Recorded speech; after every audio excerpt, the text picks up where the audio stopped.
8 bulan berlalu, Andre dan keluarganya datang ke rumah Debbie dengan membawa beberapa bingkisan. "Aku udah cantik belum, Mam?" tanya Debbie kepada mamanya, dengan raut wajah penuh kebahagiaan. "Udah cantik kok," jawab mamanya meyakinkan.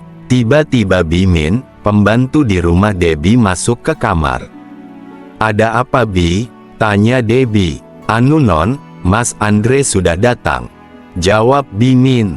"Tuh kan, udah yuk turun," ajak mamanya. Debbie dan mamanya pun turun menghadap Andre dan keluarganya yang saat itu sedang berbincang dengan papanya Debbie.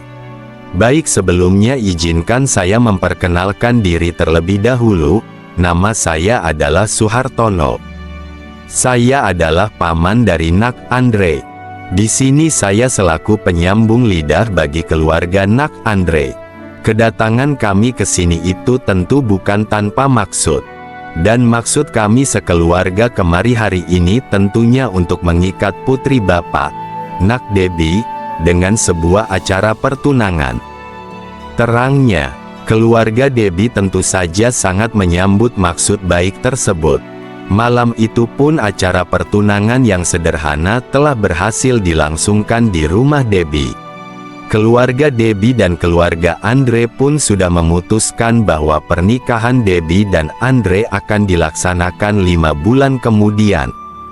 "Nak Debbie, mulai bulan depan kita belanja buat seserahan ya," ucap maminya Andre. "Iya Mami," balas Debbie sambil tersenyum. "Selamat ya Kak, akhirnya aku punya kakak perempuan," ucap adiknya Andre sambil memeluk Debbie.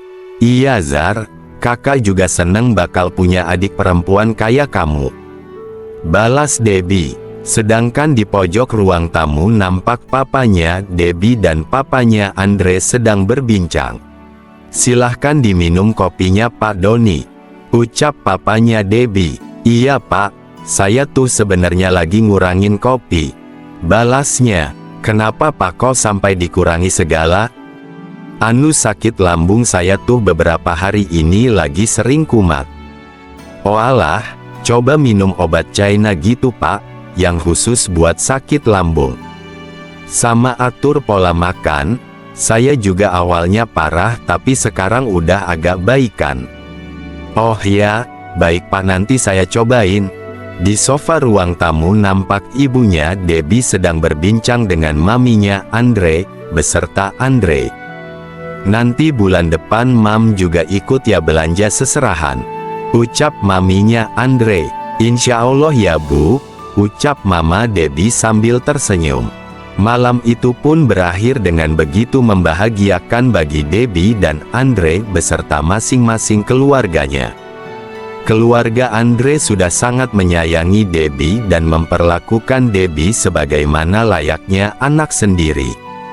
Bahkan adik Andre yang bernama Zara sudah menganggap Debbie sebagai kakaknya sendiri. Malah Zara jadi lebih dekat dengan Debbie daripada dengan kakaknya, Andre. Debbie merasa terharu karena malam ini adalah malam yang selalu diimpikannya. Kini dirinya sudah resmi menjadi tunangan Andre. Dan hanya tinggal satu langkah lagi menuju impian terbesarnya, yakni menikah dengan Andre. Hari-hari berikutnya Debbie begitu sibuk.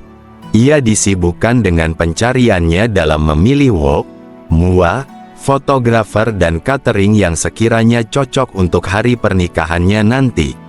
Selain itu, Andre dan Debbie pun sibuk memilih undangan mana yang sekiranya cocok dan akan mereka cetak. Tanpa terasa 3 bulan sudah terlewati, semua persiapan sudah memasuki 75%. Itu tandanya hanya tinggal 25% saja.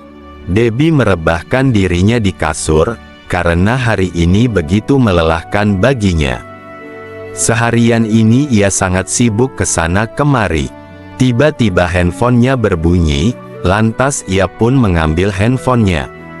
Nampak nama Dira muncul di layarnya, ia pun segera mengangkatnya. "Halo Dir," tanya Debbie. "Halo Deb."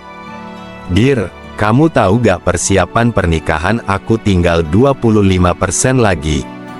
Seneng banget ya ampun, ucap Debbie kegirangan. Deb, besok bisa ketemu gak? Tanyanya. Bisa kok. Di mana? Di cafe Snoopy aja, jam 9 pagi ya. Oke siap dear. See you, ucap Debbie. Akhirnya telepon pun dimatikan. Debbie nampak sedikit bingung. Pasalnya tak biasanya Dira seperti itu. Selama ini ia selalu banyak bicara jika menelpon Debbie.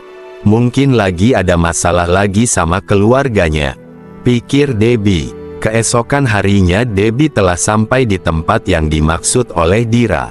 Di sana ia mencoba mencari sosok Dira, hingga akhirnya ia menemukan Dira sedang duduk di sebuah meja bersama dengan Andre.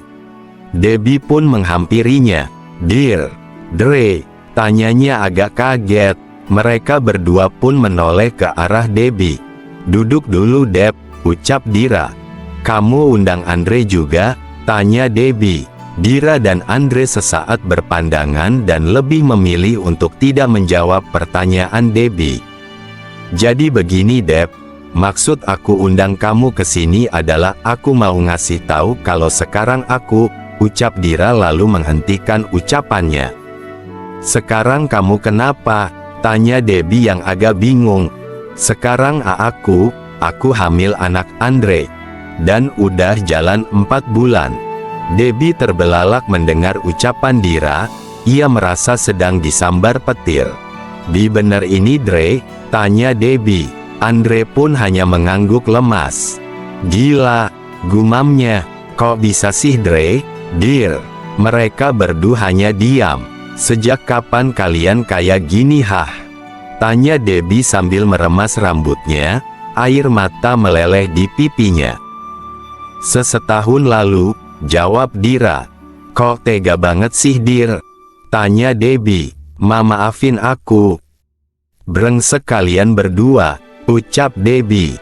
Tenang dulu Deb, aku bisa jelasin. Dan Dira juga udah punya rencana. Kalau pernikahan kita itu tetap berjalan sebagaimana mestinya, dan nanti beberapa bulan kemudian aku bakalan nikahin Dira juga. Jelas Andre. Iya Deb, aku rela kok kalau harus jadi istri kedua Andre. Apa? Kalian gila? Bener-bener gila, ucap Debbie yang tak habis pikir dengan ucapan mereka berdua. Ini solusi Deb, bukan hal yang gila. Solusi. Pelak. Debbie pun mendaratkan tangannya di pipi Andre. Ini untuk lelaki pengkhianat. Pelak. Tamparan kedua ditujukan pada Dira. Dan ini untuk sahabat yang tidak tahu diri. Jangan harap aku tetap mau nikah sama orang seperti kamu, ucap Debbie. Kalian berdua harus datang menghadap orang tuaku. Silahkan jelaskan semua kebusukan kalian itu, tambah Debbie sambil berlalu. Ia tak henti-hentinya menangis. Karena merasa telah dikhianati oleh dua orang yang ia sayang sekaligus.